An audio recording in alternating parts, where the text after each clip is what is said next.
আমার বড়মশাইয়ের কাজ দেখো। আমি বললাম ড্রেসিং টেবিলটা আমি ভালো করে মুছবো, তারপরে জিনিস রাখবো। তার আগে কি করেছে, এইগুলোকে বার করে নিয়ে এসে এখানে রেখেছে, এখানে রেখেছে। এখানে আমার সিঁদুর, এই ক্রিম, এইগুলোকে এইগুলো সব এখানটাতে রেখে দিয়েছে। কোথা দিয়ে বার করেছে দেখাচ্ছি।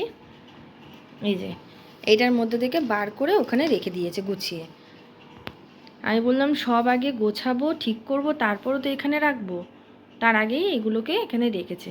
ছেলেদের কাজ জানোই কীরকম, এরকমভাবে কে এরকম রাখে, এদিকে ওদিকে ছড়িয়ে ছড়িয়ে। যাক, রেখেছে তো, এবার আমি গুছাই, একটু গুছিয়ে নিই। তো আমি কিন্তু কোনো মতে একটু ঠিকঠাক করে গোছালাম, সব কিন্তু এখনও গুছাইনি, এখানে রেখেছি। এই ভেতরটা এখানে শুধু ব্যাগটা রেখেছি, কারণ খুব একটা এগুলো খুব বড় নয়, তো টুকটাক জিনিস রাখবো। এখনও আমি কিছু রাখিনি এখানে। আর ওপরেই টেডি বিয়ারটা রেখেছি, আর টেডি বিয়ারের পাশে একটা ফটো ছিল, মানে অনেক পুরনো একটা ফটো তোমাদের দেখাবো, যেটা আর কি আমার আইবুড়োবেলার আমার আর আমার বরের একটা ছবি আমি রেখেছি। এই যে ফ্রেমটা দেখছো, এই ফ্রেমটা আমার শাশুড়ি টিচার্স ডেতে পেয়েছিল, তো আমি এই ছবিগুলোকে রেখেছি এখানে। ফার্স্টেই আমি দেখাই, এটা হচ্ছে আমার স্কুল প্রোগ্রাম ছিল গানের, তখন আমি এইটা ড্রেসটা পরেছি, মানে রেডি প্রোগ্রাম হয়ে গেছে, তারপরে গিয়ে ছবি তুলতে গেছি, এরম অবস্থা ছবিটার। তারপরে হচ্ছে এই হচ্ছে আমাদের ছবি।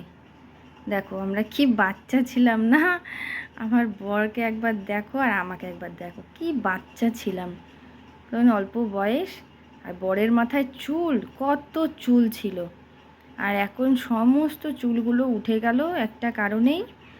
একবার দেখো, বিশ্বাস হবে যেটা এইটা আমি আর আমার বর, কত অল্প বয়স। আমার থেকে কিন্তু একটু লম্বাই আছে। হ্যাঁ, এই যে দেখে মনেই হবে না এত অল্প বয়সে একটা ছবি। এটা আমরা দুর্গাপুজোর সময় ঘুরতে যাচ্ছিলাম, তখনকার ছবি। এরকম অনেক ছবি আছে, তোমাদের দেখাবো। আমার সত্যি এটা দেখে এত ভালো লাগছে। আর খুব ধুলো হয়েছিল, প্রচণ্ড ধুলো হয়, আমি একটু আগেই ধুলোগুলো ঝেড়েছি, তাও ধুলো ভর্তি। এই দুটো সাইজের ছবি আমার কাছে নেই, তাই এই দুটো আমি দিতে পারিনি, এই দুটো দিয়েছি। ভাবছি এইগুলোতে ছেলের ছবি রাখবো, এখনও বাচ্চা মানে আমার ছেলের ছবি এখনও রাখিনি। ও একবার দেখো, মনে হবে এটা আমি, সেই আমি আর এখন আর আমার সাথে একদম পার্থক্য আকাশ পাতাল। এটা দেখি আর আমি শুধু ভাবি, তখনকার কথাগুলো মনে পড়ে, আইবুড়োবেলার কত মজা করতাম, আনন্দ করতাম, ঘুরতে যেতাম। আর এখন একদমই হয় না, একদমই সংসারের চাপে, কাজের চাপে কিচ্ছু হয় না।